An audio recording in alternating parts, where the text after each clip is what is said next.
This story takes place about like 2 years ago. It was like around the time when the government told us that we just needed to stay inside for 2 weeks and everything was going to be fine. Remember that? And then they told us that like masks were probably only going to be like 15 minutes worth of fame, like right around that time. And like this is also around the time when the whites found out about racism.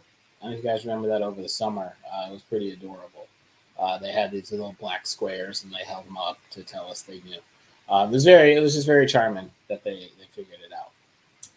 So anywho, I was living in an studio apartment in Brooklyn, New York, with my ex-girlfriend at the time, and we were in a real back and forth between me and her, and then her and her parents, about whether she should go back to Chicago and escape the pandemic playground that was New York City.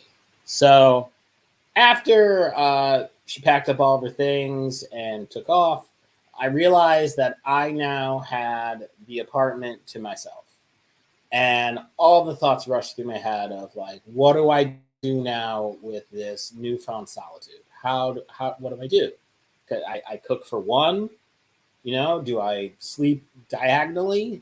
Do I take the bathroom door off the hinges? What is the next step? Because the possibilities are endless.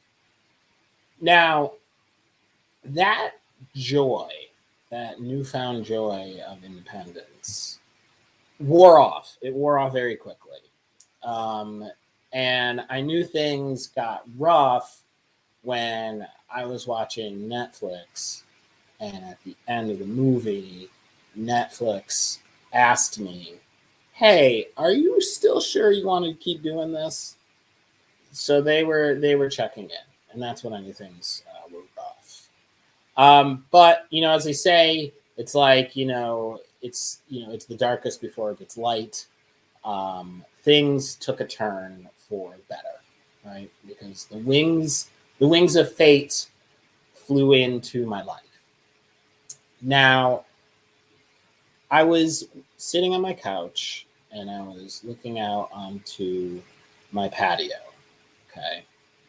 Now, before any of you make any sort of assumption about the vast amount of wealth I may have for having a balcony in New York City, I should assure you that I had a slice of cheese for lunch. So I just want to put that out there. And that if I wanted to sublet my refrigerator, I could because I have enough room. We open the door, it's natural light. I have a new roommate, and you just live in the fridge.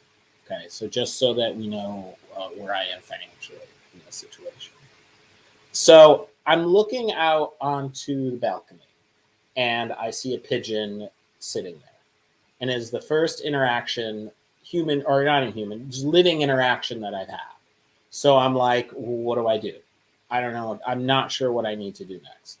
Do I put on the finest sweats that TJ Maxx has to offer? Do I get, the finest breadcrumbs I can offer my new friend? How do I move forward? How do I establish a connection? Because this is it. This is the last exchange I had was when my ex-girlfriend rolled down the window of her car and said, "I will be back, I promise." So I did. I went and I got my finest sweats on, and I was like, I've got to make the best impression I can for this pigeon. And then I thought to myself, does this pigeon want to move in, right? And so then as I moved towards the door, I opened, and the pigeon flew away, and I'm crestfallen. And then I look down and I see that the pigeon has taken a shit all over the chair. So I have been broken up with again. I've never been dumped by something taking a dump. So think about that. And that was the time that a pigeon shit on my balcony and broke up with me. So thank you so much for listening.